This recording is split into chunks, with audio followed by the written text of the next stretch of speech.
right, let's bring in Walid Phares, Donald Trump's foreign policy advisor. He is a Fox News contributor. Did you think the speech went according to plan? Was that what you expected? Was that the delivery you expected? What grade would you give it?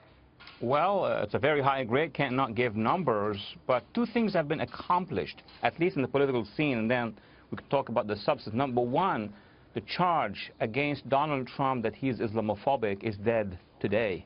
But the other charge that he doesn't have a foreign policy plan is dead today. Now we can discuss the substance. Okay, yeah, let's drill down on those two, because on the first one, you know, it seems like those who feel like he is xenophobic or prejudiced against Muslims are kind of never going to be convinced otherwise. And when you look at the text of the speech, instead of focusing on you know, what the reporter before you said about how he talked about territories that have been exporting terror, they're already online highlighting the fact that he's looking at an ideological screening.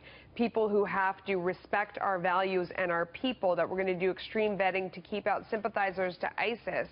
And they're taking that as, you know, almost McCarthyism. Like, how are you going to check how people feel and who they sympathize with, that this is unrealistic and xenophobic? How do you respond to that response?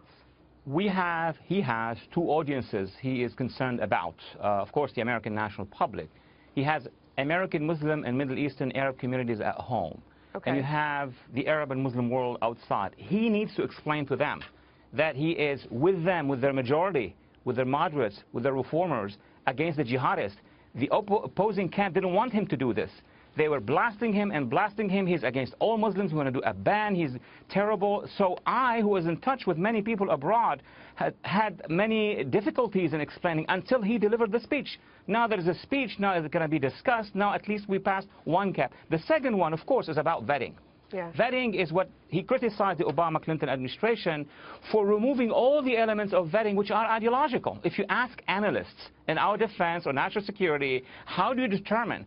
They'll tell you if they start moving, if they start having explosives. But how do they radicalize is the biggest question that this administration was not able to ask. He clarified some points, saying that he would stand with NATO. He had been critical of NATO before, saying that they were sort of worthless. He says now they've pivoted and they're focused on terror. They're in line with where he is, so he accepts that. He also said that it makes sense to team up with Russia to fight ISIS. That has been a big point of controversy, is this idea that he doesn't have an automatic hatred of Vladimir Putin. Do you think he threaded that needle, and do you anticipate pushback on that? These are peripheral issues. His relationship with Putin, he likes him, he doesn't like. This is not really geopolitics.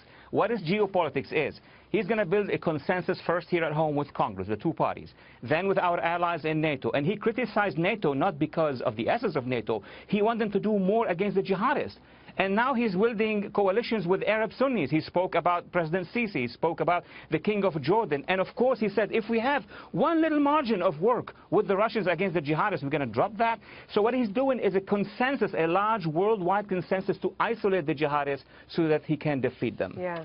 Walid, you guys sometimes do a better job of explaining his point where he's coming from than he does. Maybe you need to make ads, or there's something in that. Thank you for coming on. We appreciate it. Good stuff. Thank you.